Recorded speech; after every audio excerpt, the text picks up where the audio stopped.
I'm very pleased to introduce Professor Dr. Pejovic Milovancevic, a child psychiatrist from Belgrade, Serbia.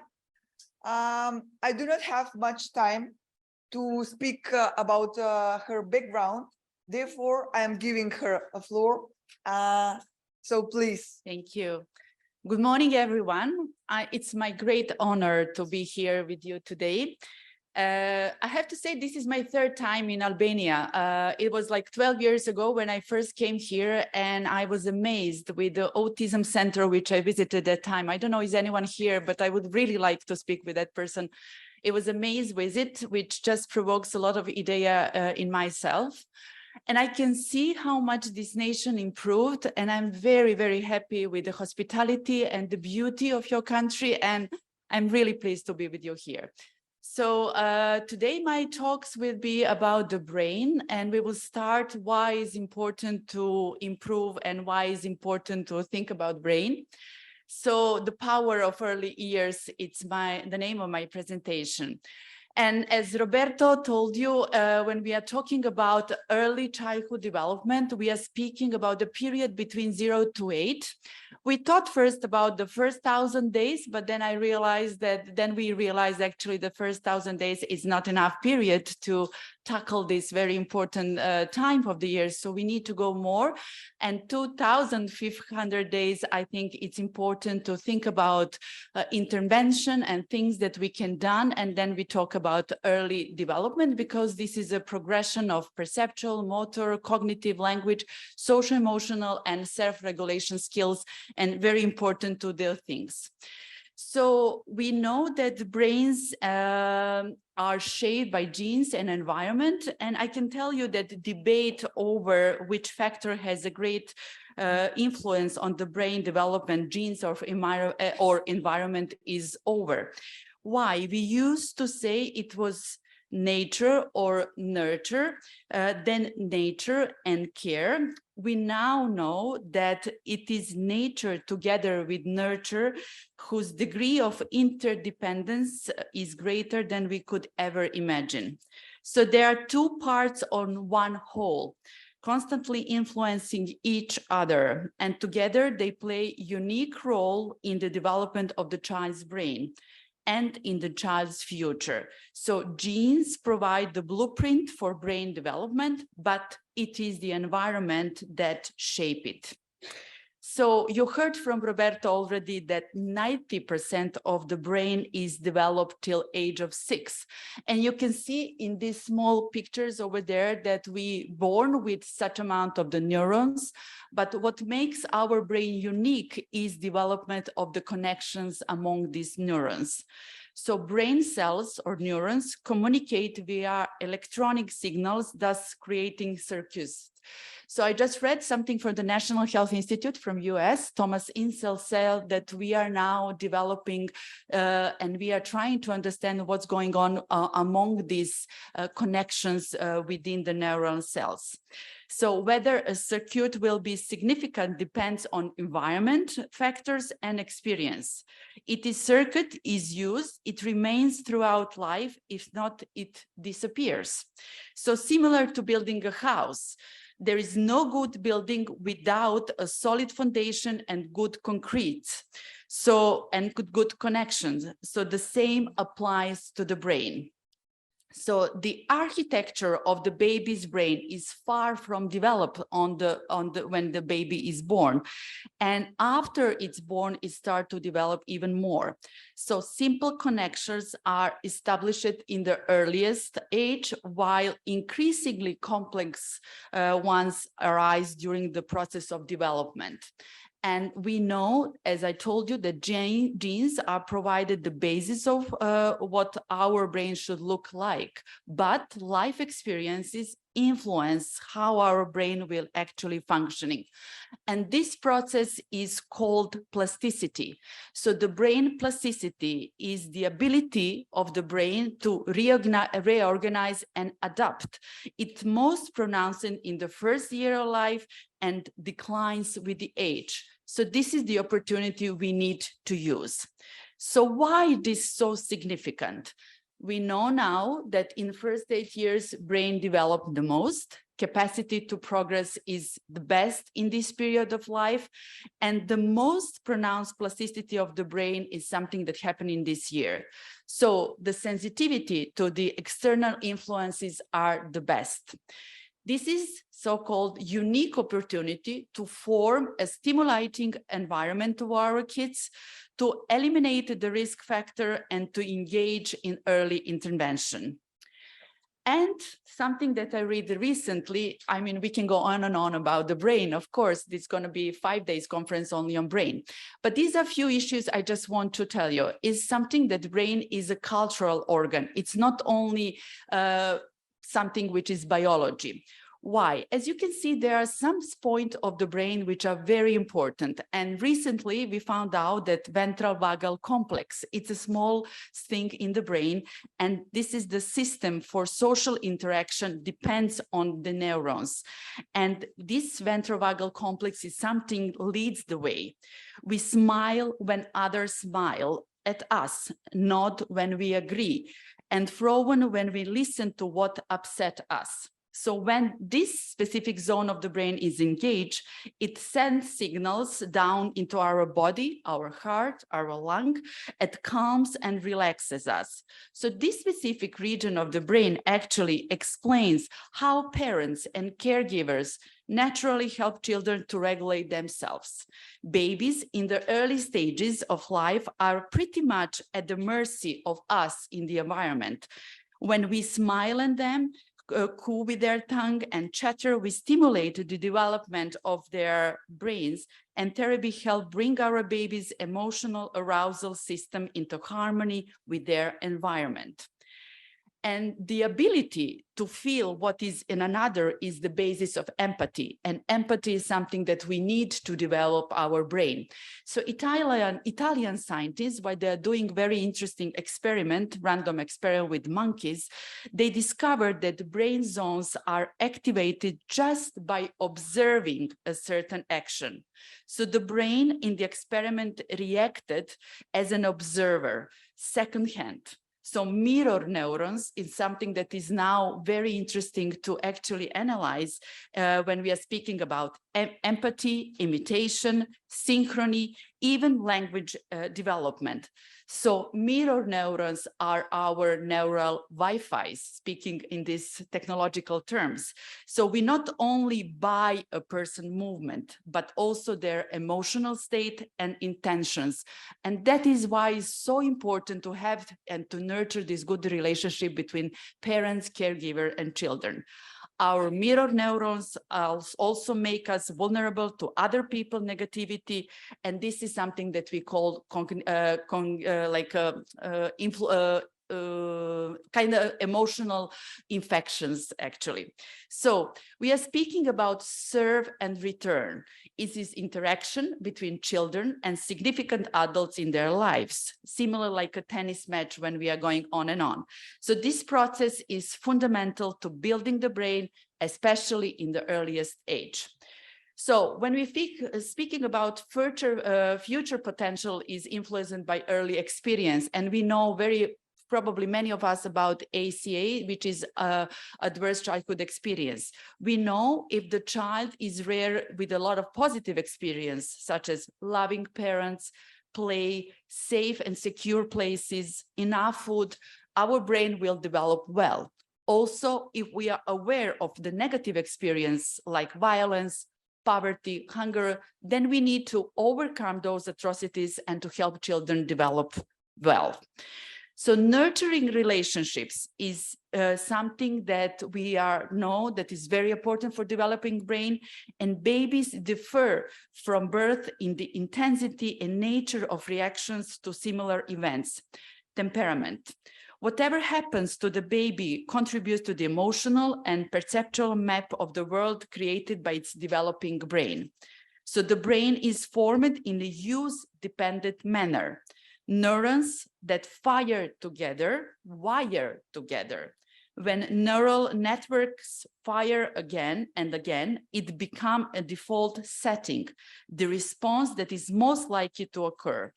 If we feel safe and loved, your brain becomes specialized for exploration, exploration, play, and cooperation. So positive early childhood experience equal the basis of health brain development in children. And this is the graph you probably all know. So we are not all born same. Some of us have good factors, some of us have some bad factors in our brain. But what we need as a professionals is to try to decrease our risk, decrease our protective factors, decrease our risk factors, and increase our protective factors. And if we succeed in reduction in risk factors, increase in proactive factors or intervention during a sensitive period, we can do a lot. So these kind of developmental inequalities could be done very good if we know all this, what is coming behind development. So the way how children learn is like learning take place through the repetition of meaningful activities multiple times, many times. So we need to do a lot of repetitions. By giving children opportunities to participate in everyday activities, that means life. Children are industrious. We tend to underestimate them, thinking they are too young to be engaged in some activities, but it's not true. They are capable to engage in many, many activities. So the most important thing is to arouse children's interest in the activity. That is when they learn the best. And us as a professional parents and caregivers, we actually we need to do the best role for our children. And when we are speaking with the children with the disabilities, how they learn, it's actually they learn the same way as children without disabilities. So exactly as the person from the UN said to us, they are also children, of course. So they learn, they also have their role models, and they learn best by doing. So through the repetition again of meaningful activities multiple times, many times, these children can improve also. What seems to be different is actually their initiatives are more difficult to recognize, so we need to follow them even more. And also they give a subtler and different signs of what they want and need. So our task is to help parents to recognize these messages and signs, and then to try to help these kids. So we have some good examples at the US Center for Developing Child, Harvard University. They said they have the 3 principles of improving outcome for children and families. And these are support responsive relationship between children and adults, strengthening core skills for planning, adapting, and achieving goals for children and adults, and also reduce source of stress in the lives of children and the families. If we do all these 3 things, then we can talk about improving of the children with disabilities.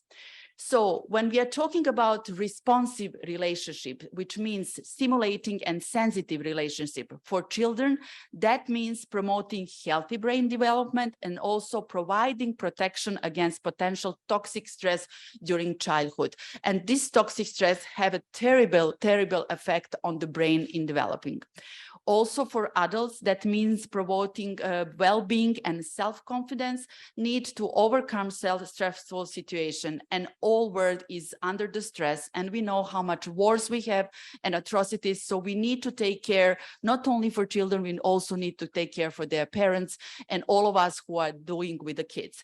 So when public policy and effective services for families support interaction between adults and children, then they can have a power to promote healthy child development and strengthening core skills in adults, which ultimately helps children become healthy and responsible parents by themselves. So this is the circle of the life. So when we are talking about today children, we are talking for tomorrow parents. And this is not new. In 2000, James Heckman earned a Nobel Prize, but not in medicine, in economy. And he proved that investing in early childhood development programs in first 3-4 years mean that people in the future will have better health, lower rates of delinquency and crime, better success in the education, and higher annual income. So which means how you can put a lot of money in early development, and this investment will be very good for whole society. So early childhood offers an opportunity to shape the trajectory of child's holistic development, as well as an opportunity to build the foundation for their future. And you can see in this small graph, we are speaking about domain of nurturing care. So we are not only taking care about health, about prevention, we also need to take care about nurturing relationship with our kids. So in order to children to reach their full potential, they need health care and nutrition, protection from injuries and sense of safety, early learning and care opportunity.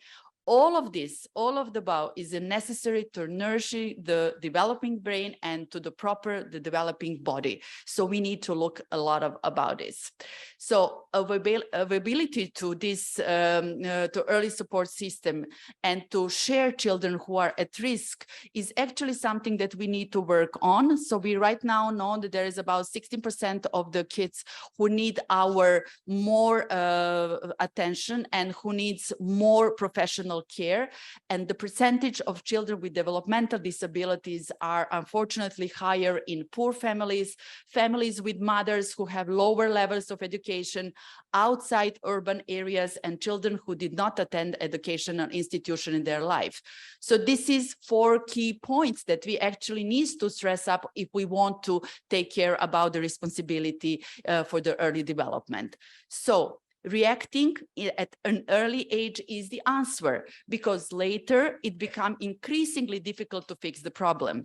We know for the brain plasticity right now, we know that we need to do a lot of more. So let's do it. Let's do something which we can, and we can support families and we can support kids.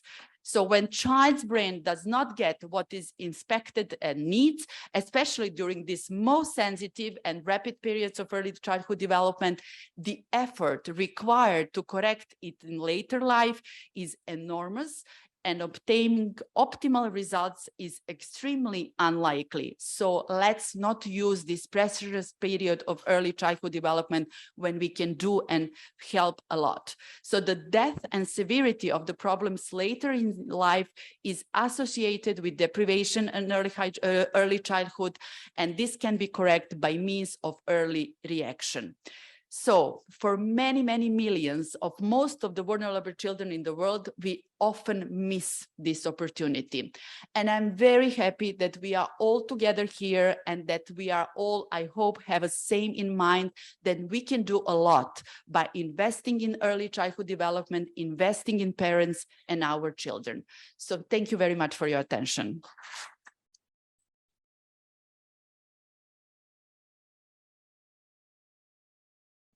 Dear Professor, thank you for giving us some answers on this important question, why we should focus and invest in the early childhood intervention. Giving answers on this important question based on your knowledge and expertise. Thank you again. Now, we were talking about family-centered early childhood intervention.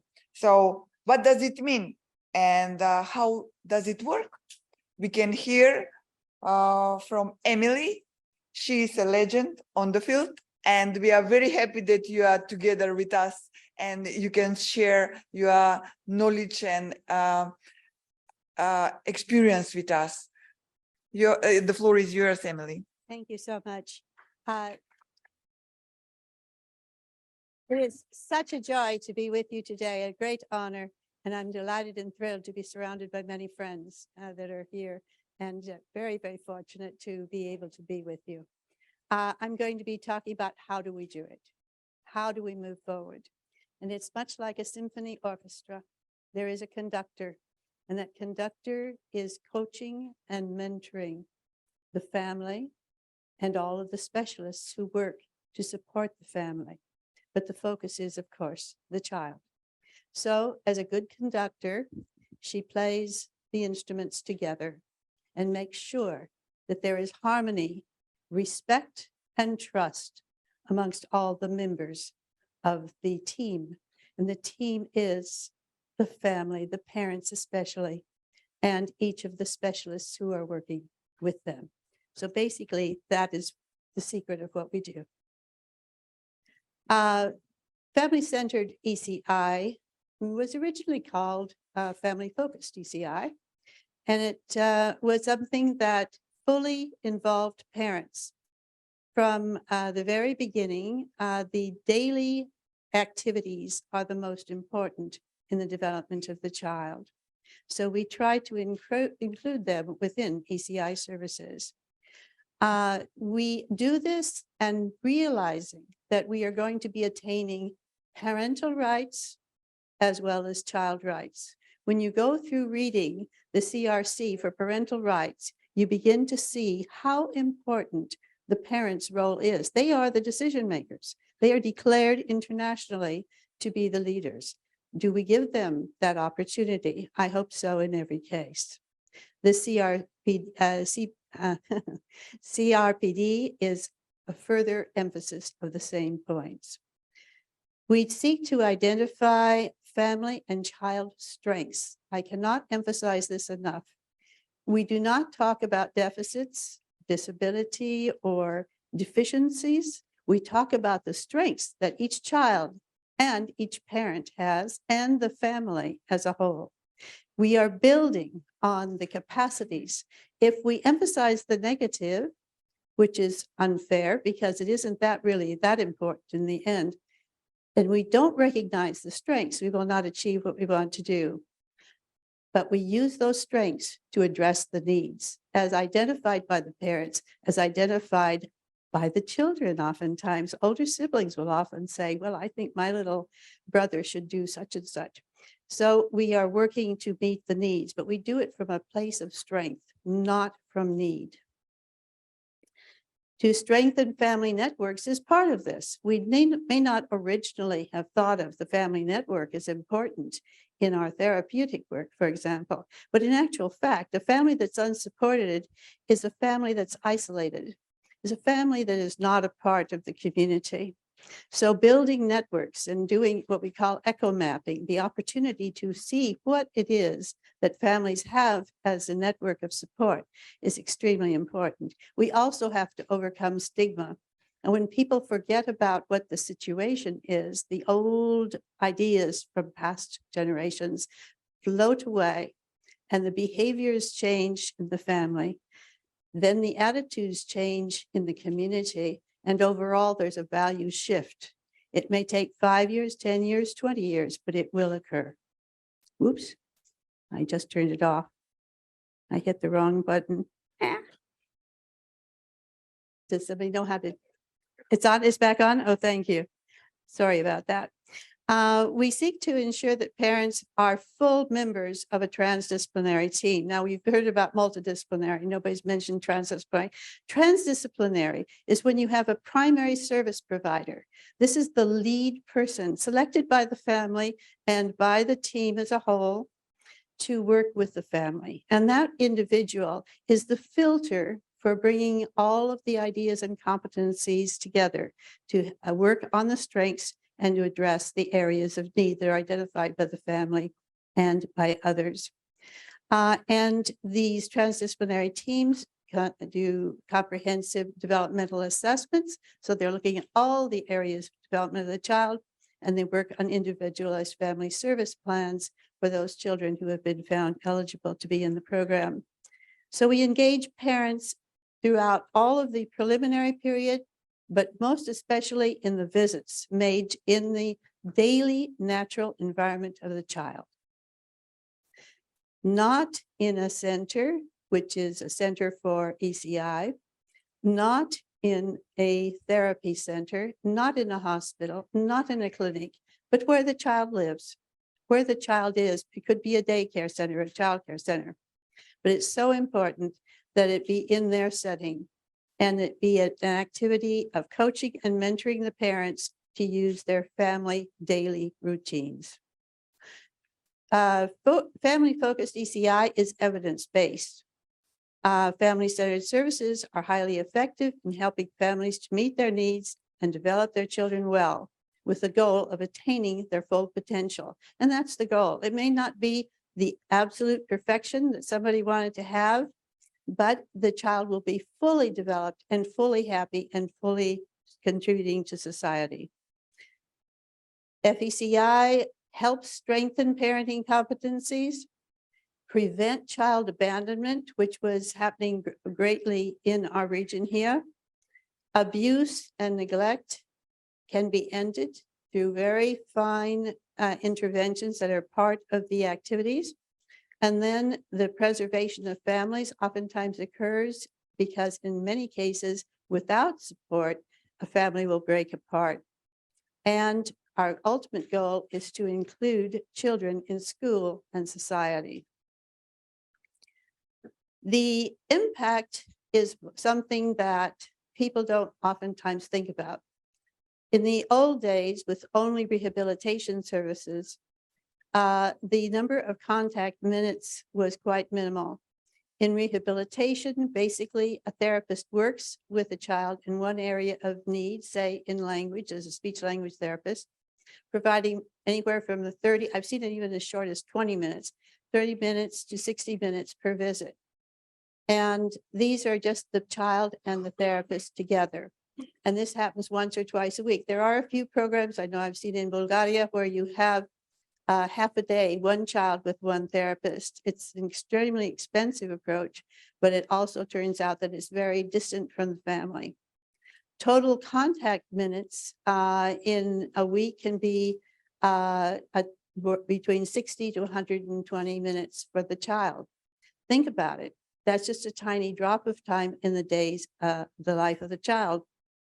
In family-centered early childhood intervention, parents do balanced developmental activities with the child during daily routines. Those include dressing the child, feeding the child, changing, playing, bathing, bedtime, the cuddling and the warmth and the happiness of a song at bedtime is incredibly important. When you added it up, it is between 4 to 6 hours per day, 7 days a week. Think about the contact time. The total contact minutes per week is 1,680 minutes to 2,500 minutes. And that's hugely more than a therapist can do in a short period of time. But if you take that therapist and that person becomes the symphony conductor and is able to coach and mentor the family such that the child is receiving this wonderfully rich environment every minute of the day that the baby is awake, the child has a chance of moving forward in magnificent ways, in ways that have surprised so many people in many countries. I want to ask you a question. When do you think the family-centered approach to ECI began? Did it begin in the 2000s, in the 1990s, in the 1980s, or in the 1970s? I want a show of hands. How many believe it began in the 2000s? And I see one hand. In the 1990s, I see more hands coming up. 1980s, there we get lots more hands. And in the 1970s, quite a few hands. Okay, well, you know. The first research project, this you don't know. I'm going to be doing two things today. I never talk about myself, but this time I'm going to, because this is very dear to my heart and I can't resist the temptation. Basically, it comes down to that. I'm Colombian American, if you're wondering about my last name. And in Colombia, when I was working for the Ford Foundation, we conducted the Colombian ECI longitudinal research and development project for early childhood health, nutrition, and stimulation. The dates were from 1972 to 1976. And we did them in the most impoverished neighborhoods of South Bogota in Colombia. The level of stunting in that population was incredible. The people were very without hope. The parents worried for their little children and they knew they weren't growing well. They knew that there was a problem.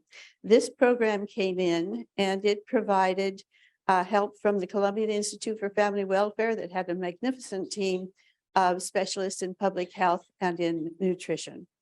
The Harvard School of Public Health, Guillermo Herrera and others who worked on child development.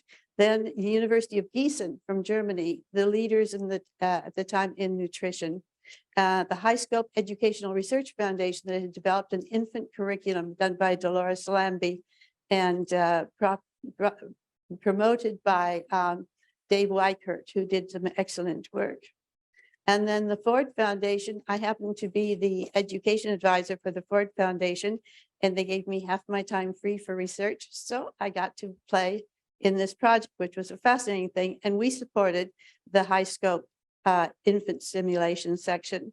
We had a longitudinal research design, and the participating families came from families where the pregnant woman had older children who were stunted.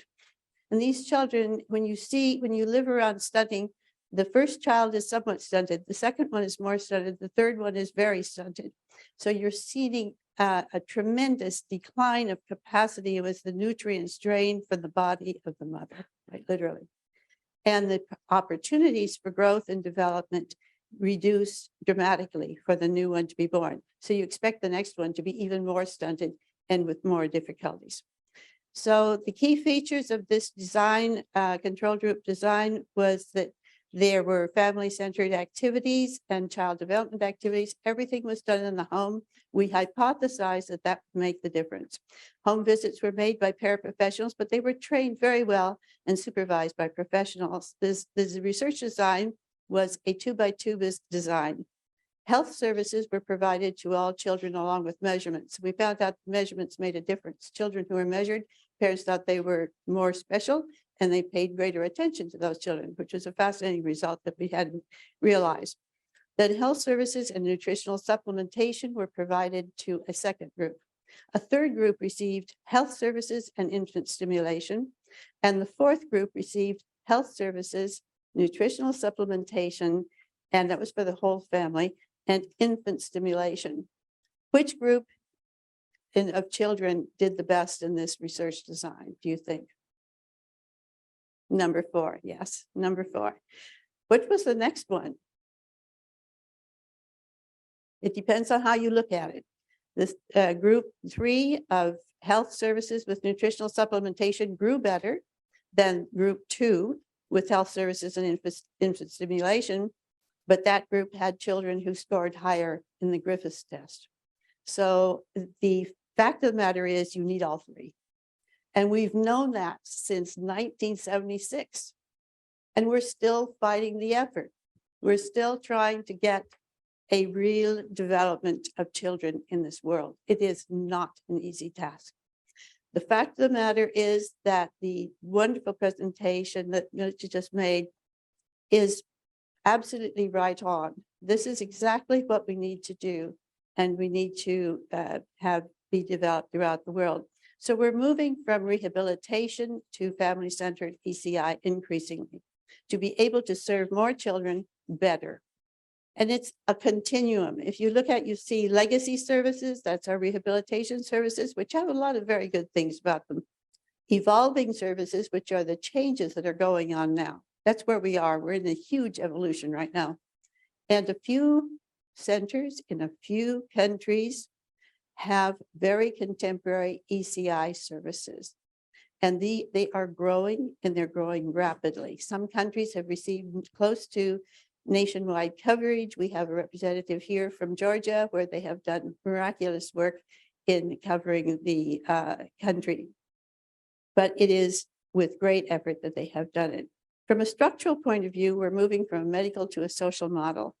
We're moving from a situation where legal protocols were in the health field to costed national family-centered strategic plans and or policies or laws, and then national ECI service guidelines and procedures. We need desperately to have good regulations for these programs for them to be effective.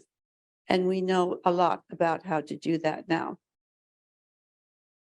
With regard to service coordination, we had medical and rehabilitation service coordination, but that was within the coordination of those public health services. It is now integrated and transdisciplinary, moving toward family-centered intervention increasingly, with coordination not only at the central national level, but at the municipal level, and if there are regions within the country, the regional level or provincial level, and at the national level. Personnel vary from medical personnel all the way over now we have early intervention specialists who combine all of the major capacities of therapists, along with a lot of other techniques and approaches that are very special to this field. In addition, therapists, social workers, nurses, and other kinds of paraprofessionals can be brought in to work in the programs. Paraprofessionals, by the way, are where we get a lot of our cost effectiveness, and well-trained, they can be superb, especially if they come from minority ethnic groups and are very good at working with people in their own cultures, better than anybody else ever would be. The location of the services have moved from hospitals and clinics and centers to the home or to where the child is for the daily environment of the child. Family environment and support is moving increasingly away from the medical model and more to the family environment again. Leadership for the plans is no longer in the hands of a commission or a physician or of a team of professionals that are split apart from the family and doing this and simply saying your child needs this, but instead the family as the leaders of the transdisciplinary teams, and there are methods for learning how to do that very effectively. The parents make the decision as to the services that they will receive, that their child will receive. And transition was never seen as a plan originally. Today, we're seeing all over the region of Europe, parents helping to prepare their own transition plans, working with the people in the schools and in other facilities as they may wish. And for example, public health may be needed on a continuing basis. And they have a full plan of transition. So the child will successfully enter into inclusive preschool, inclusive primary school, and move ahead and become fully included and loved in society. How can we make ECI services more family-centered? The most important initial thing is that we must know what we have in our country. What are the resources? What are the capacities? Who are the people who can do certain things? What is the history of the policy situation? And what are the types of opportunities that we have in the way of structures that already exist? And then we can move from that situation analysis to doing a costed early childhood intervention strategic plan and or a law. I personally prefer strategic plans because they're more developed, more detailed, more nuanced, and much more helpful for you as you move your program forward. But a law sometimes can be absolutely critical in making sure you have the mandate to develop your system. Establishing the service guidelines and procedures is absolutely essential to ensuring high quality services. And we want high quality. Our children are precious. We can never deal with minimum quality or minimum standards. We have to have high quality. So we move for high quality always. And then we can prepare our standards. We cannot do our standards without good guidelines and procedures.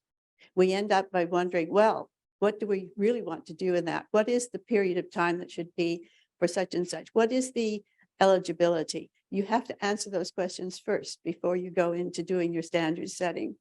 Then the absolute essential aspect is training, training, and more training. Training must be comprehensive, it must be continuous, and it must be sustainable, both at the pre-service level and the in-service level. So investing in our universities, investing in our training systems, oftentimes they can be outside of the universities, or you can even put together state level training systems, but you have to have a national training system to make these systems work.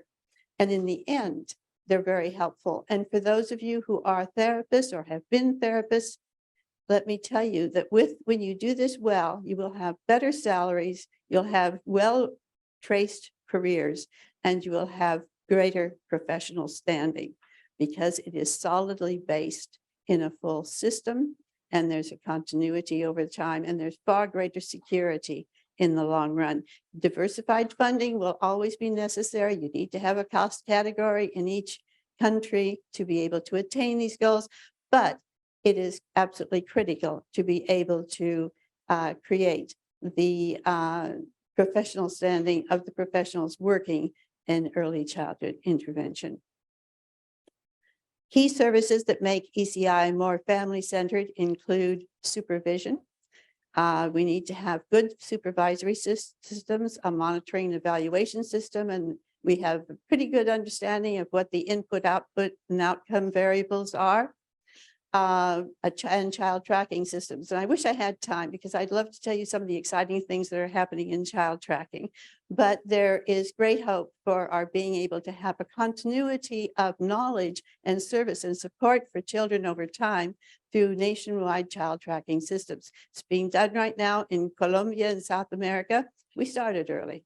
And then in Chile. Chile is doing a wonderful job too. And we're hoping to bring that to global attention this coming year. I should say it this year because we're going to do it in the fall. Conducting regular universal child screening, referral, and tracking is absolutely essential.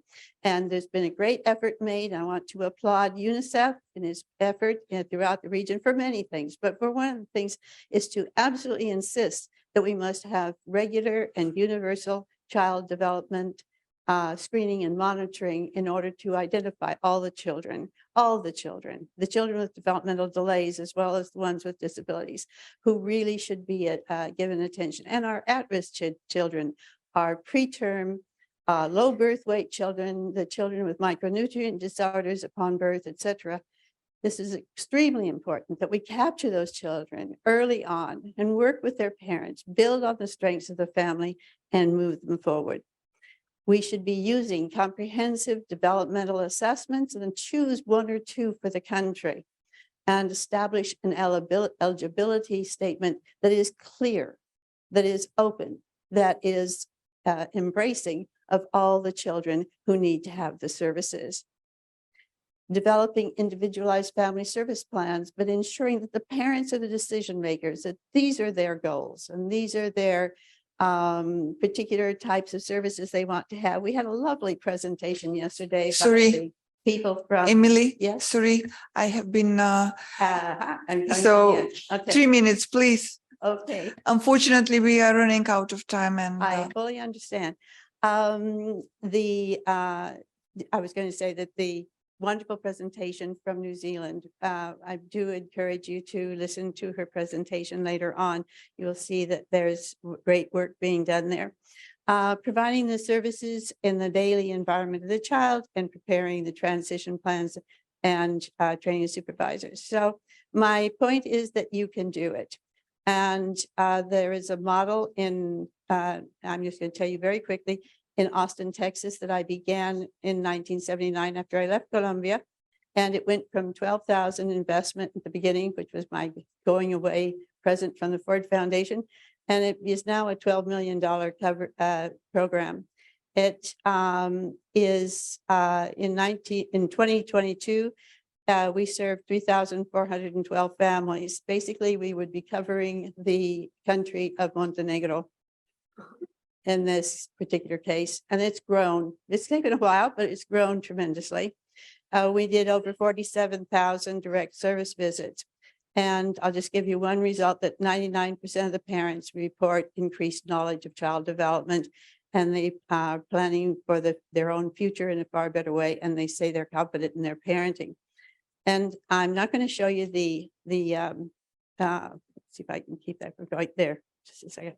I'm not going to show you a video, which would have been nice to do, of a child and a mother, with the child absolutely going from an incredibly low state of failure to thrive, coming out of the NICU in Austin, and the mother developed that child beautifully, and she explains what happened, and her Miss Loretta, who is her home visitor, who is a very well-trained early intervention specialist. And then 4 years later, she had another child. and that child became, and both of them are doing very well. The older child has straight A's, which means top 5s in school. And it's amazing. And she ended up by being a person who directs a child care center. So she did her own for childcare.